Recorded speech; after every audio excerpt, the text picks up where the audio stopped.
তৌহিদ হৃদয় brilliant একটা innings খেলেছেন। এখন তো ডেফিনিটলি তার এই পজিশন ফিক্সড।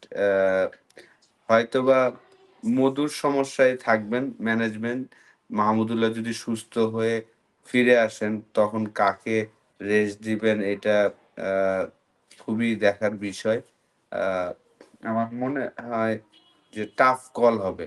আ যিনি রেস্টে যাবেন, টাফ কল হবে। হয়তোবা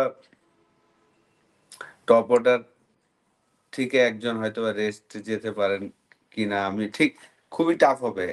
ক্যাপ্টেনের জন্য, ম্যানেজমেন্টের জন্য খুব টাফ একটা কল যে মাহমুদুল্লাহকে কোন পজিশনে কার জায়গায় নিয়ে আসবে। কারণ জাকির আলী অনেক ওয়ানডেতে ডেবু হওয়ার পর থেকেই কিন্তু এবং ক্রাইসিস মোমেন্টে সে প্রত্যেকটা ম্যাচে রান করছেন। ওয়েস্ট ইন্ডিজেও দেখা গিয়েছে যে ৩টা-৪টা উইকেট পড়ে যাচ্ছে। তারপর সে চমৎকারভাবে ওই প্রেশারটা হ্যান্ডেল করে নিজের 50 রান করছেন।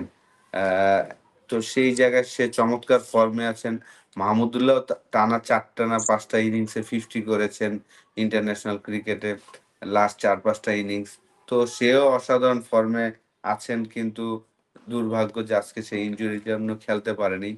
আ তো ডেফিনিটলি ২৪ তারিখ নিউজিল্যান্ডের সাথে যখন বাংলাদেশ টিম খেলবে, খুব মধুর একটা সমস্যাতে তারা পড়বেন।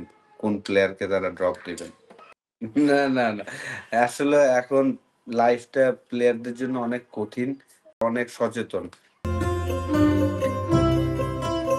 রমজানের বাজারের লিস্টে এসপি আছে তো? আরকি খাবার-দাবার খুব বেছে খায়।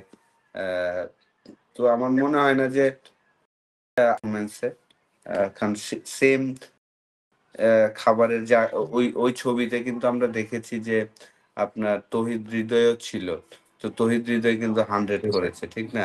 তো ওই যেই খাবার মেনু দেখছে সবাই, এটা আসলে এখন প্লেয়ারদের পার্সোনাল জিনিসগুলো আসলে সোশ্যাল মিডিয়াতে না দেওয়াটাই মনে হয় বেটার। আমার কাছে মনে হয়। এই মুহূর্তে তো নিউজিল্যান্ড টপ টিম।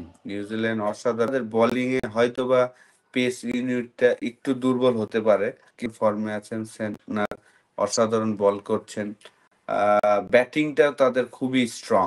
নিউজিল্যান্ডের ব্যাটিং খুবই স্ট্রং।